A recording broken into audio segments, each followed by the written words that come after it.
और बाबा सिद्दीकी का जो मर्डर हुआ है उसको डाइवर्ट करने के लिए सलमान खान की तरफ, लॉरेंस बिश्नोई की तरफ या कुछ भी कर लिया जाए, लेकिन जब तक धारावी के बारे में उनकी क्या कनेक्शन है धारावी से वो इन्वेस्टिगेट नहीं किया जाएगा, इस मामले की सच्चाई दुनिया के सामने नहीं आएगी।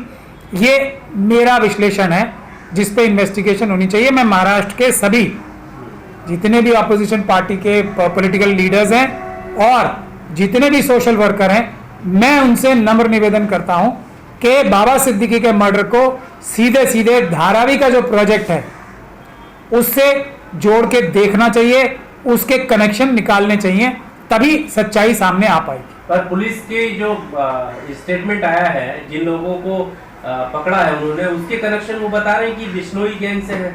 आप कह रहे हैं कि ये सब भटकाने वाली बातें हैं। बिल्कुल भटकाने वाली बात है, बिल्कुल इसमें नहीं आना चाहिए।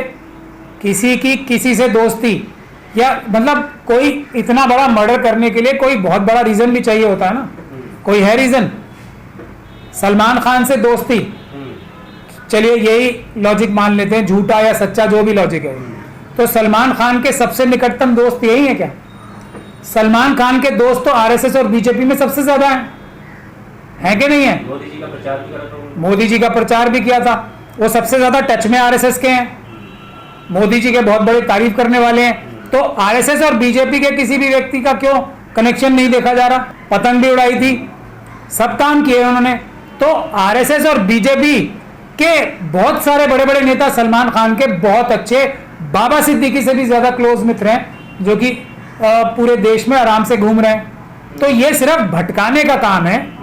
इसको इन्वेस्टिगेशन धारावी से कनेक्शन करके जब तक नहीं होगा, इसमें सच्चाई सामने नहीं आएगी।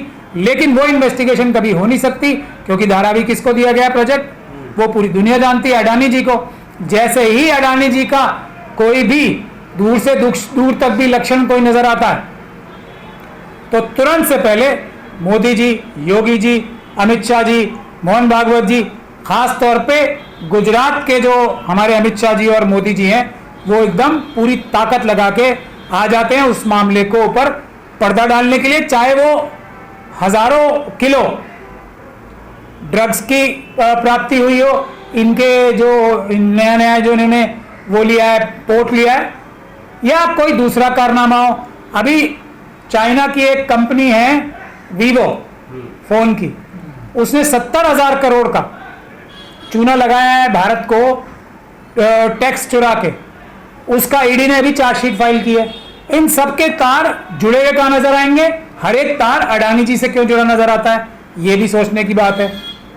तो जब तक इसमें इन्वेस्टिगेशन सुप्रीम कोर्ट या हाई कोर्ट के सिटिंग जज के द्वारा नहीं की जाएगी, उसके निगरानी में, इसमें सच्चाई आने का कोई सवाल ही पैदा नहीं होता। अभी क्राइम ब्रांच कर रही है, क्राइम ब्रांच जो महाराष्ट्र पुलिस की है, बॉम्बे पुलिस की है, वो इसको रफा दफा करने की कोशिश करेगी। मेरा काफी एक्सपीरियंस है महाराष्ट्र की और बॉम्बे की पुलिस से, बहुत मुंबई पुलिस से मेरा काफी वो रहा है, मेरा एक्सपीरियंस है उनके बारे में, क्योंकि काफी केस मैंने किए हैं। वो पूरी तरीके से पूरी ताकत लगा के अपने राजनीतिक आकाओं की मंशाएं पूरी करने के लिए ही इन्वेस्टिगेशन करते हैं, ऐसा मेरा उनके ऊपर आरोप है। और जो अभी दुनिया देख भी लेगी वो सच भी निकलेगा कि बिहार से लेकर उत्तर प्रदेश और अब महाराष्ट्र, एक के बाद एक जो मुस्लिम लीडरशिप है, मुस्लिम कद्दावर नेता थे, उनको निपटाया जा रहा है, जिसमें शहाबुद्दीन का नाम है, मुख्तार अंसारी, अतीक अशरफ और अब बाबा सिद्दीकी। इसमें कितनी सच्चाई आपको लगती है? क्या ये कोई प्लानिंग हो सकती है? नहीं, ये भी तस्वीर का एक रुख है, लेकिन ये एक छोटा रुख है। मैं आपको बड़ा रुख, पूरी तस्वीर पिक्चर बता रहा हूं। इसमें ये बात का कनेक्शन माना जाता है कि जैसे इलाहाबाद के अतीक थे, उनका जमीनों पे एक तरह का वर्चस्व था। ये बात सच है ना, पूरी दुनिया जानती है। जमीनों पे वर्चस्व था उनका, जमीन के ऊपर उनका कहना चलता था बहुत। यही बात मुख्तार अंसारी साहब के बारे में भी कही जाती है, उनका भी जमीनों पे वर्चस्व था और उनके परिवार का भी है। तो उसके अलावा अब आप आगे चलो, किसका आपने तीसरा, शहाबुद्दीन साहब का भी जमीनों पे एक उनका मजबूत व्यक्ति थे और उनका दबदबा था अपने क्षेत्र में, और खासतौर पे माफिया थे वो। दबदबा, माफिया का दबदबा भी होता है। मैं उस कंट्रोवर्सी में नहीं जा रहा, मैं आपको ये बता रहा हूं कि दबदबा था, माफियाओं का दबदबा होता है। अब मैं आपकी बात मान के ही चलता हूँ, चलिए माफिया ही थे वो, ये तीनों भी माफिया थे। उसी प्रकार से एक आजम खान साहब भी जेल में हैं, उनका भी माना जाता है दबदबा है जमीनों पे। अब उसी सीक्वेंस में आपने बताया बाबा सिद्दीकी का भी जमीनों पे दबदबा माना जाता है, खास तौर पे धारावी में उनका दबदबा माना जाता था जब तक वो जिंदा थे। तो अब मैंने क्या कोई गलत कॉम्बिनेशन कनेक्शन करके बताया आपको? मतलब जो यही लिस्ट ये तैयार की अब क्या कर रहे हैं जो राजनीतिक आका हैं, वो अपने किस्म के दबदबा रखने वाले माफिया कह लो उन्हें या जो भी कह लो, वो अपने दबदबा रखने वाले व्यक्तियों को प्रमोट कर रहे हैं। उसमें सीधा मकसद ये होता है कि कौन ऐसा व्यक्ति है जो इतना मजबूत है कि अगर वो जिंदा भी रहेगा तो जमीनों पे उस प्रकार का खेल कोई दूसरा दबदबा रखने वाला व्यक्ति या माफिया कुछ कर नहीं पाएगा। इस सीक्वेंस में आप इन सब हत्याओं को निकाल के देख सकते हो। और हाँ, एक साथ में ये भी कहा जा सकता है कि एक आइसिंग ऑन द केक जो होता है ना, जो एक स्पिन ऑफ कह लें जिसे, या जो एक एक्स्ट्रा चीज मिल जाती है जो फ्री में मिल जाती है, एक के साथ एक फ्री, तो ये मुसलमान भी है इंसिडेंटली।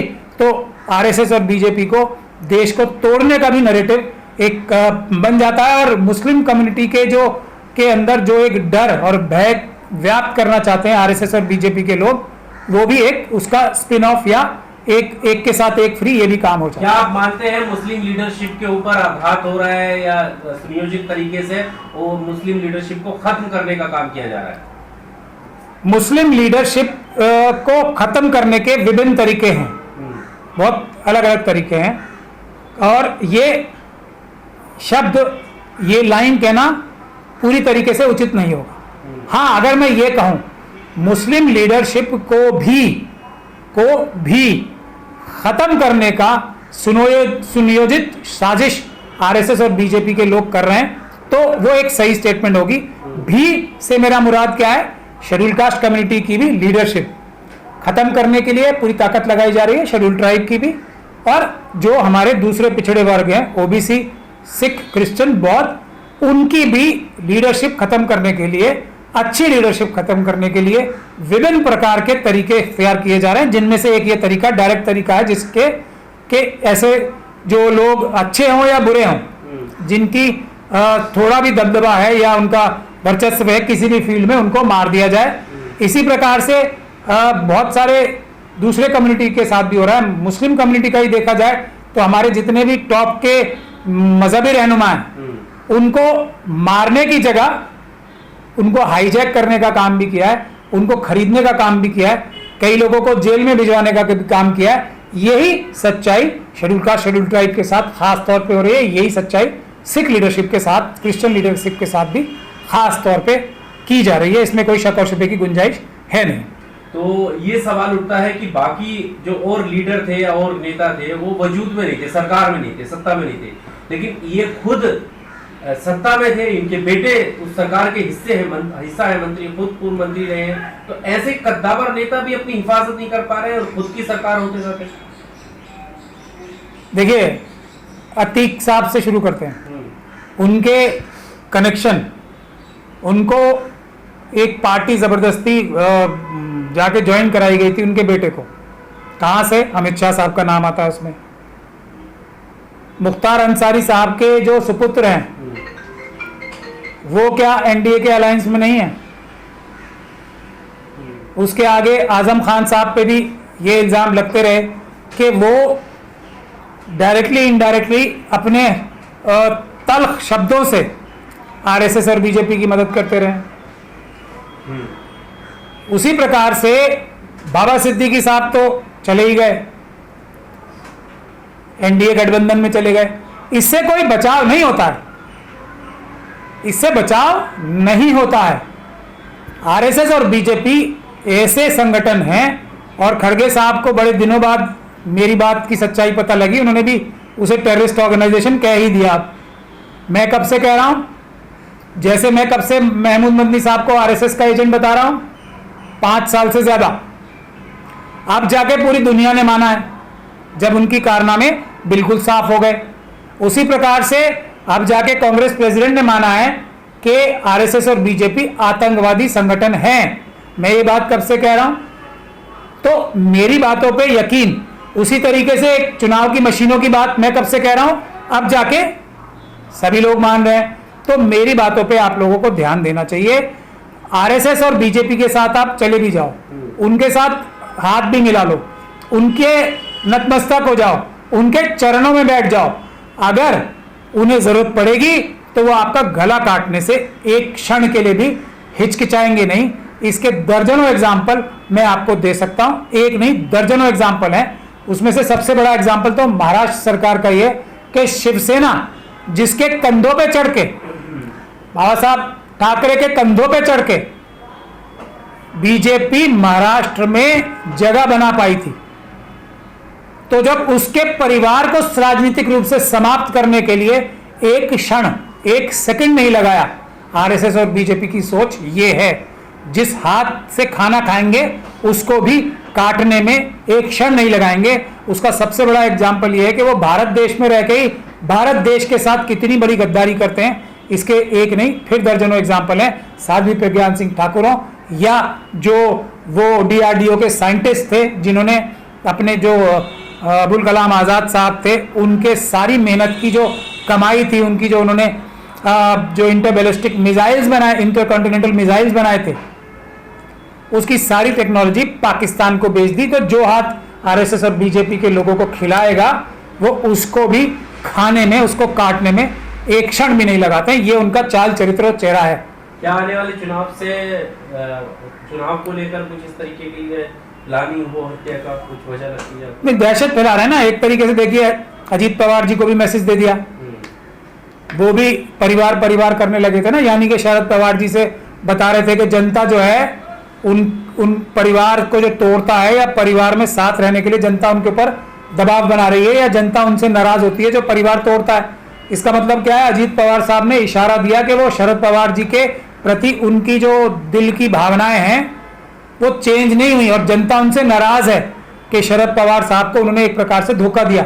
तो वो भी अपना कोर्स करेक्शन जो करना चाहते थे, ये एक मैसेज उन्हें भी जबरदस्त मैसेज दिया है कि उनका भी नंबर आ सकता है। जो भी देखिए बुनियादी मैसेज आतंकवादियों का, टेररिस्ट, खरगे साहब को मैं सलाम करता हूं, उन्होंने ये बात मजबूती से कही और ये सही बात है। इसको साबित करने के लिए अब उन्हें पीछे नहीं जाना चाहिए, सबूत इसके दर्जनों सबूत मिल जाएंगे कि आतंकवादी जो होते हैं ना वो आतंक पैदा करते हैं, उनके विरोध करने वालों में डर दहशत पैदा करते हैं और वो साइकोलॉजिकल भी ज्यादा होती है, फिजिकल भी होती है, साइकोलॉजिकल भी होती है। तो अपने विरोधियों को, जो उनकी पार्टी के अंदर भी एक बगावत हो रही है, उनको भी एक मैसेज देने का काम किया है कि हम किसी को भी कहीं भी सरेआम, मतलब बांद्रा जैसे पब्लिक प्लेस में भी किसी को हम इस तरीके से गोली मरवा सकते हैं। यही काम तो अतीक के साथ किया था।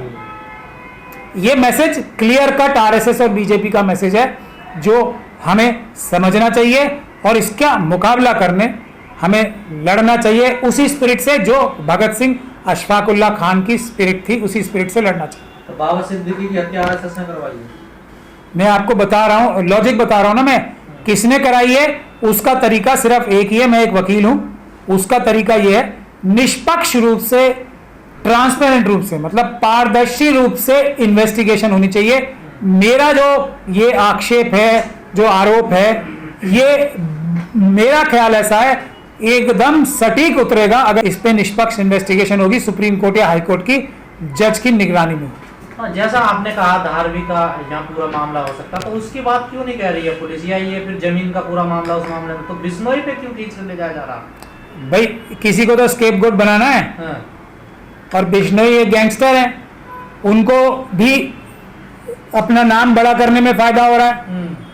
उनका क्या नुकसान हो रहा है? और वो कहाँ है? तो जेल में, गुजरात की जेल में है ना।